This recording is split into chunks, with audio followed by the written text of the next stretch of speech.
और आज का टॉपिक है हम लोग को साबुन और अपमार्जक, ठीक ना। तो पहले हम लोग समझ लेते हैं कि साबुन और अपमार्जक क्या है। नहीं, पहले आप लोग समझ लो साबुन, ठीक है, और फिर क्या है अपमार्जक, यही ना, अपमार्जक। इस साबुन और अपमार्जक क्या होता है वो थोड़ा जान लेते हैं हम लोग। तो वो लोग को जानेगा, बतलाएगा साबुन क्या है। बोलो, साबुन किसे कहते हैं या अपमार्जक किसे कहते हैं, ये थोड़ा समझना है। ये बोर्ड के लिए बहुत ज्यादा इंपॉर्टेंट क्वेश्चन है। परिभाषा तो नहीं आता है साबुन किसे कहते हैं ये सब, लेकिन अंतर आता है कि साबुन और अपमार्जक में क्या अंतर है, तो वही जानते हैं। हम लोग पहले जानते हैं कि साबुन क्या होता है कि लंबी श्रृंखला वाले क्या होते हैं कि लंबी श्रृंखला वाले ना वसा अम्ल के सोडियम लवण होते हैं। सोडियम लवण है, ये लंबी श्रृंखला वाले वसा अम्ल के सोडियम लवण है। और ये वाला क्या है कि लंबी श्रृंखला वाले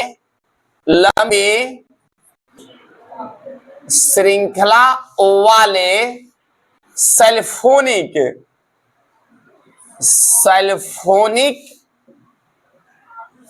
अम्ल के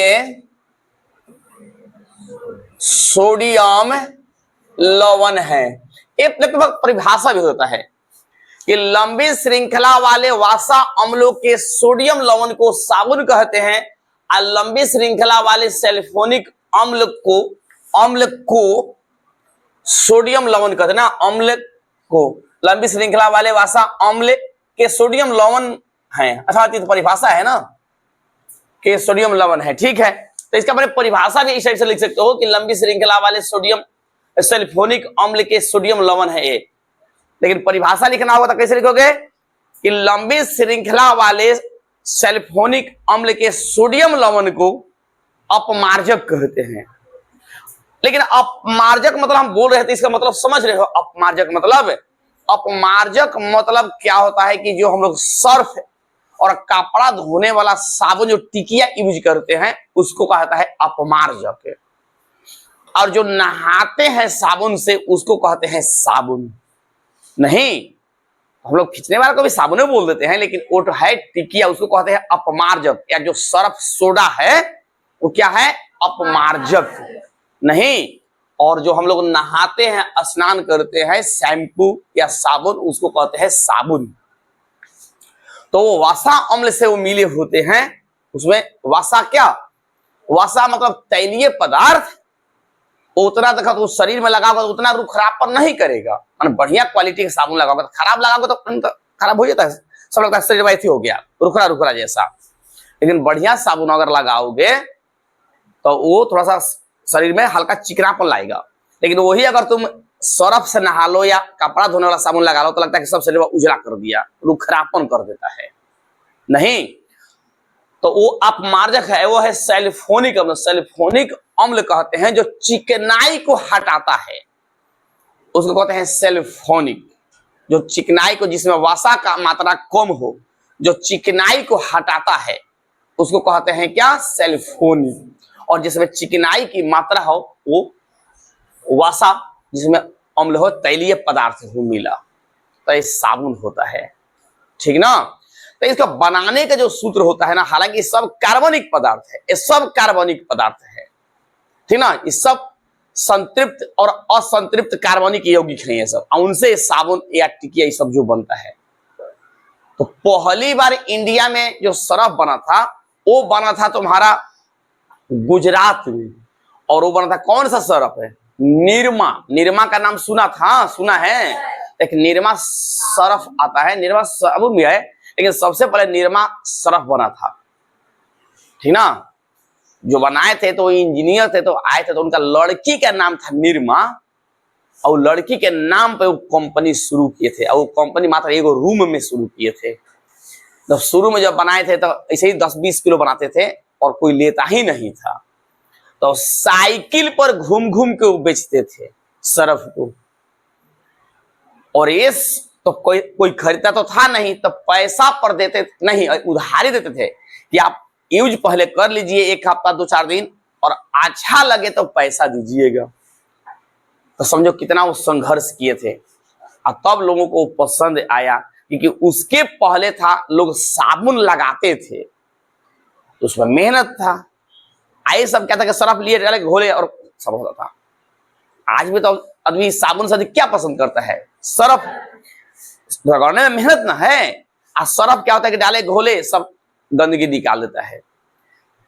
तो गंदगी निकालता कैसे है? जैसे मान लो कि साबुन और सर्फ का काम क्या है, जैसे मान लो कि इतना दूर में चिकनाहट है, गंदगी बैठा है, इतना दूर में मान लो गंदगी बैठा है, तो जैसे ही ये साबुन और गंदगी अपमार्जक के संपर्क में आता है ना, तो इसमें क्या होता है कि दरारें उत्पन्न कर देता है। इसमें दरारें उत्पन्न कर देता है। वो कौन सा? इस सर्फ या साबुन जो होते हैं, और फिर ये निकल जाते हैं, कपड़े से हट जाते हैं, छूट जाते हैं। ऐसे एकदम बैठे रहते हैं, कॉलर पे एकदम बैठा रहता है। लेकिन जैसे ही वो साबुन सर्फ के संपर्क में आते हैं, तो साबुन सर्फ उनको क्या करता है कि उनमें दरारें पैदा कर देता है, और रुखरापन होता है। और रुखरापन से क्या होता है कि कपड़ा से वो अलग हो जाते हैं। तो ये होता है साफ करने का तरीका इनका, ठीक ना। तो इसका तो हम लोग स्नान करने में काम आते हैं नहीं, तो शरीर तो बर्दाश्त नहीं करेगा ये अधिक अपमार्जक, क्योंकि उसमें अधिक कास्टिक होता है, तो उस शरीर में अधिक रुखरापन कर देगा। तो कभी भी सर्फ से या नहाने वाला कपड़ा धोने वाला साबुन से नहीं स्नान करना चाहिए, क्योंकि हम लोग को जो स्किन है, त्वचा बहुत मुलायम है ना, और इस पर उसको लगा होता है कट जाएगा, हल्का उसमें रुखरापन आ जाएगा।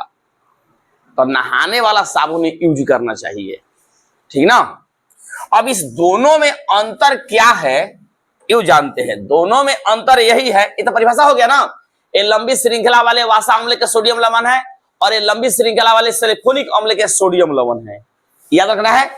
अब इसमें एक होता है, यही अंतर हो गया कि ये वासा अम्ल है, आए सल्फ्यूरिक अम्ल है। दूसरा क्या होता है इसमें अंतर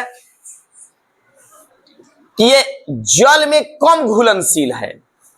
इसमें एक क्या होता है, कम घुलनशील है, एक कम घुलनशील है। ये जल में कम घुलनशील है, और ये जल में अधिक घुलनशील है।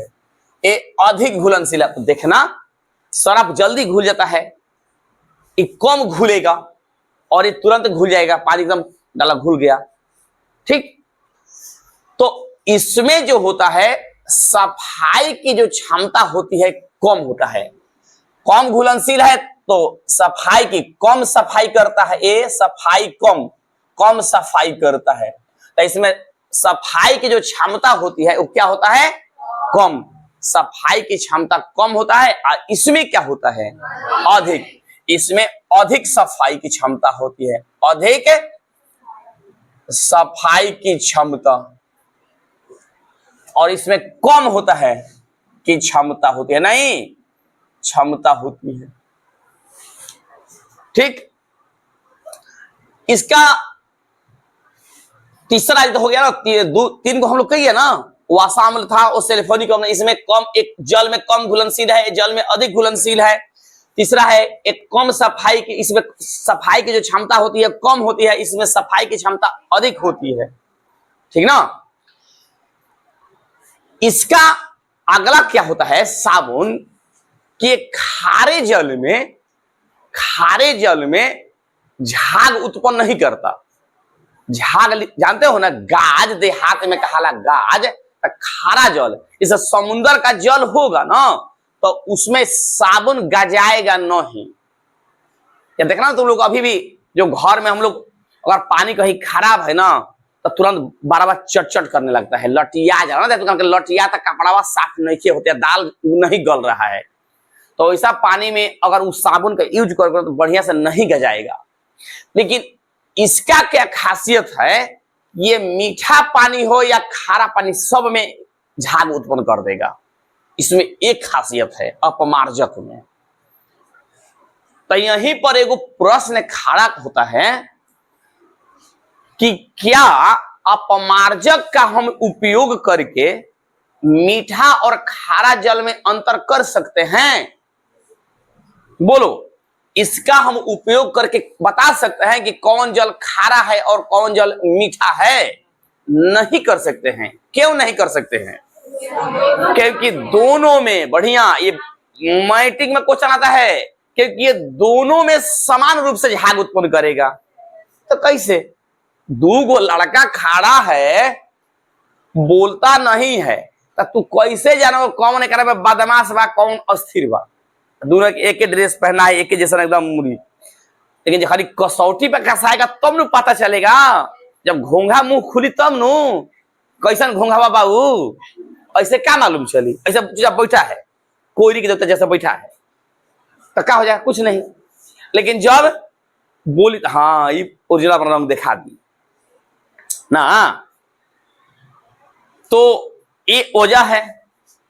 तो इस वजह से हम लोग नहीं यूज कर सकते हैं। लेकिन साबुन से हम बता सकते हैं, क्योंकि साबुन कठोर जल में झाग कम उत्पन्न करेगा और मीठा जल में अधिक करेगा। ठीक ना? तो ये अंतर हो गया। चौथा, पांचवा सबसे इंपॉर्टेंट इसका अंतर है कि साबुन का जो जलीय घोल होता है, साबुन को अगर पानी में घोल देंगे तो जो घोलवा बनेगा वो क्षारीय कहलाएगा। तो क्षारीय का उदाहरण है, बता किए हैं कि क्षार का उदाहरण क्या है? तो टूथपेस्ट, साबुन घोल, इसे बताया है ना। तो वो हो गया। तो साबुन का जो ये पानी होता है वो क्षारीय कहलाता है।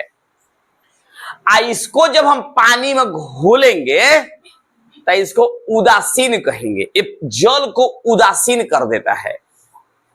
समझ में आ गया? जिसका पीएच मान 7 हो जाएगा, इसका 7 से अधिक हो जाएगा। ये अंतर है। तो यही साबुन और अपमार्जक में अंतर है। समझ में आया? तो पहला अंतर क्या है इसका? ये है वासा अम्ल के सोडियम लवण, ये सल्फोनिक अम्ल के सोडियम लवण। इसमें सफाई की क्षमता कम होती है, इसमें सफाई की क्षमता अधिक होती है। ये जल में कम घुलनशील है, ये जल में अधिक घुलनशील है। और ये खारे जल में झाग उत्पन्न नहीं करता है, एक खारे जल में भी झाग उत्पन्न करता है। और इसका जलीय घोल क्षारीय होता है और इसका जलीय घोल उदासीन होता है। समझ में आ गया? तो ये हम लोग साबुन और अपमार्जक में अंतर जाने। अब इसको हम लोग क्वेश्चन बना के लिखेंगे कि साबुन क्या है, अपमार्जक क्या है, और तब इसका अंतर लिखेंगे। तो लिखें? तो चलो पहले हम लोग प्रश्न लिख लेते हैं। लिखो। और प्रश्न यहां से हम शुरू कर रहे हैं। पहले प्रश्न लिख लो। लिखो, साबुन किसे कहते हैं? किसे कहते हैं?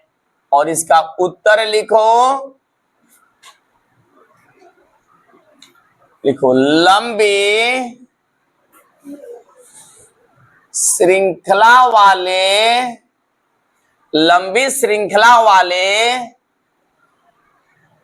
वसा अम्लों के सोडियम लवण को क्या कहते हैं? बोलो। हाँ, साबुन कहते हैं। लंबी श्रृंखला वाले वसा अम्लों के सोडियम लवण को साबुन कहते हैं। और यहीं पर दूसरा प्रश्न हो गया, अपमार्जक किसे कहते हैं? और उसका उत्तर लिखो। लंबी श्रृंखला वाले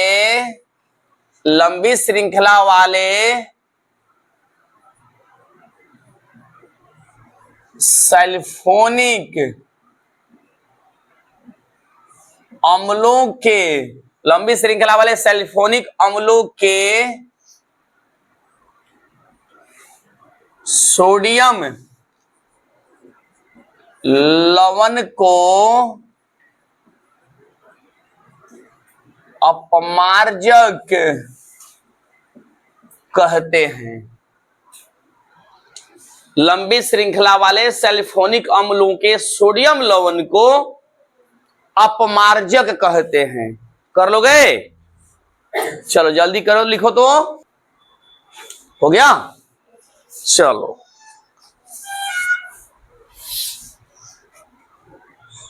तो क्या लिखोगे? यह वसा अम्लों के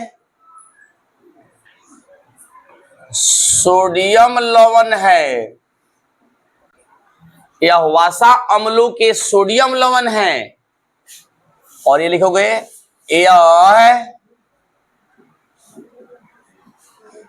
सल्फोनिक अम्लों के सोडियम लवण है। हो गया? चलो दूसरा,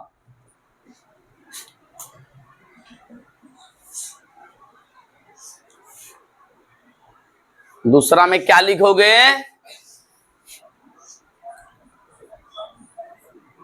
इसमें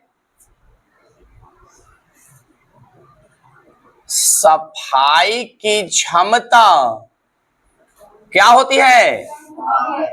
कम होती है। बहुत बढ़िया। इसमें सफाई की क्षमता कम होती है और इसमें सफाई की क्षमता अधिक होती है। हो गया? और तीसरा, यह जल में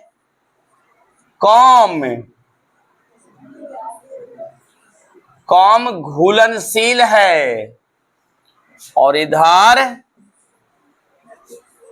यह जल में अधिक घुलनशील है। हो गया? ये जल में अधिक घुलनशील है।